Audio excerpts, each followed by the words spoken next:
mengupload apa ya, putusan cerainya Paula sama Baim. Yang di highlight itu Paula memiliki penyakit Riwayat. kelamin.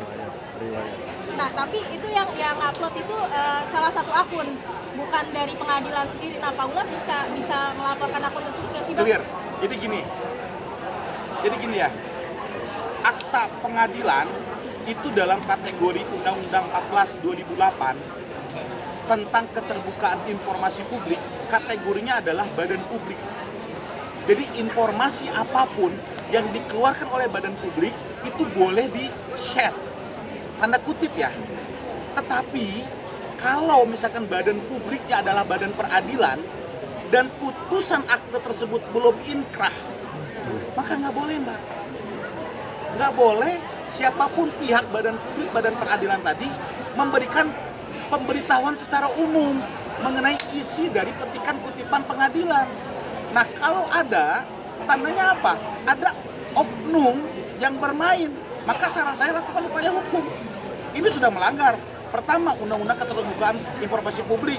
Ini sudah keluar Undang-Undang ITE, ya, yang seharusnya bukan domainnya mereka yang mengeluarkan itu. Nah, ini juga harus menjadi pelajaran, gitu loh. Jangan sampai menyampaikan sesuatu informasi yang sebenarnya bukan domainnya untuk disampaikan. Ini kena pasal juga, gitu loh. Undang-Undang Keterbukaan Informasi Publik. Tapi Bang, kopian putusan sendiri itu yang punya siapa aja sih, Bang? Jadi kalau untuk akta pengadilan, yang boleh menerima itu adalah para pihak. Pertama, pemohon atau penggugat, atau tergugat atau termohon. Lalu kalau pidana itu perdata, Mbak. Kalau pidana itu terdakwa dan atau terpidana, penasihat hukumnya, dan kedua jaksa penuntut umum. Hakim sudah pasti, setiap perkara perdata pidana hakim yang memiliki itu karena memang produk domain kewenangan untuk memutuskannya. Hanya para pihak itu saja yang boleh menerima dokumen akta pengadilan. Berarti dalam artian si dokumen itu cuma ada 3, satu dari hakim, satu penggugat, satu tergugat, Bang? Ya, hanya itu saja. Jadi bila mana, dan sorry nih ya, masyarakat bisa mengakses EISEIPP itu, ESIP yang ada di Mahkamah Agung, itu bukti badan publik. Tetapi Mbak, kita nggak bisa melihat isi materi akte putusan. Nggak boleh Mbak, karena itu domain pribadi orang seseorang, gitu loh. Oke, nah Bang, mungkin dari putusan kemarin kan itu sudah dibacakan dan hakimnya sendiri pun juga menjelaskan bahwa putusan tersebut belum inkrah. Betul. Tetapi si hakim tersebut ini atau humas tersebut ini menyimpulkan dari putusan tersebut bahwa Paula ini adalah istri yang durhaka. Tetapi istri yang durhaka itu tidak tertulis dalam putusan.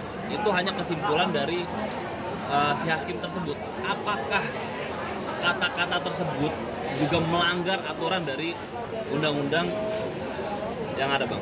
Oke, dari pandangan saya sekali lagi ya, pandangan saya siapapun boleh menilai apakah setuju atau tidak setuju di pandangan hukum saya.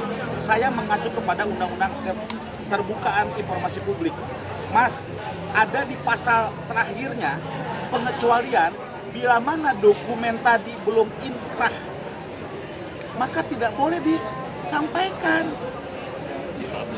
Nggak boleh disampaikan. Seharusnya Humas Pengadilan Agama Jakarta Selatan, kebetulan Mas, humasnya saya kenal karena kita sering beracara di semua pengadilan kan, ya, bahkan dia pernah jadi ketua majelis perkara kami, ya. Saya pikir beliau sangat mumpuni, sangat etik ya, tetapi kan manusia tidak ada yang tahu, mungkin ada perselisihan yang akhirnya kita juga nggak tahu. Beliau dikayekan gitu ya di Komisi Yudisial. Seharusnya dalam konteks etik dalam Mahkamah Agung itu tidak boleh disampaikan Mas isi materi dari akta putusan pengadilan, nggak boleh. Intinya begini, kalau saya humas, putusan nomor sekian, pemohon adalah Baim, Wong, dan termohon adalah pihak Paula, sudah diputus cerai sesuai dengan alasan pemohon. Selebihnya silakan ditanya kepada para pihak. Demikian ya dari kami. Jadi nggak boleh seorang badan publik, kan mewakili nih humasnya, kan badan publik, negara dong, itu menyampaikan materi yang sebenarnya nggak ada kesimpulannya. Ini juga salah, makanya sangat disayangkan menurut saya Bapak Humas ya yang saya cukup kenal sekali beberapa perkara itu ternyata dia menyampaikan kalimat itu gitu yang akhirnya ya saudara Paula dan PH-nya mengajukan pengaduan kepada Komisi Yudisial. Bang, dari sekian bahwa dia adalah ya contempt of court atau bisa dibilang memang udah fix kalau sebenarnya memang bersalah dan patut untuk diberikan sanksi seperti itu, Pak. Ya, kalau dalam konteks si Bapak Humas ini, pandangan hukum saya lagi, ini kena etik. Tidak jatuh kepada pidana ataupun perdata sekali lagi. Kalau etik kembali kepada peraturan Mahkamah Agung mengenai apa? Ada namanya peraturan kode etiknya. Ya, apakah tidak boleh memberikan sidang tugas sebagai hakim, ya, jadi pulang dulu lah balik meja atau dan sebagainya, itu semua ada turunannya. Saya pikir beliau akan cukup untuk mengenai posisi etik ya dalam hal menyampaikan kemarin di Pengadilan Agama Jakarta Jadi Selatan. tidak ada pidana ya, Pak ya? Tidak ada, pandangan saya tidak ada. Bang, tapi kan dari sederet perceraian artis mungkin yang lebih disorot sama media nih Bang, baru kali ini ibaratnya hakim membeberkan. Betul. Ya, ini ada dugaan kecerobohan nggak sih Bang? Saya lihat itu ya, ini saya pikir secara pribadi, karena kalau diperhatikan oleh kita semua, setiap Humas PA itu tidak pernah menyampaikan kesimpulan, Mbak. Ini makanya saya juga kaget secara pribadi ya, Mbak, kenapa Bapak Humas itu menyampaikan kesimpulan justru yang seharusnya tidak boleh dilakukan. Ini udah kena nih, kalau misalkan Paula dan PH-nya mau melakukan pidana, kena loh. Undang-Undang Keterbukaan Informasi Publik 14/2008. Bapak Humas ini kena. Tapi kan ancamannya kecil, Pak. Cuma 1 tahun. Paling lama juga 3 tahun.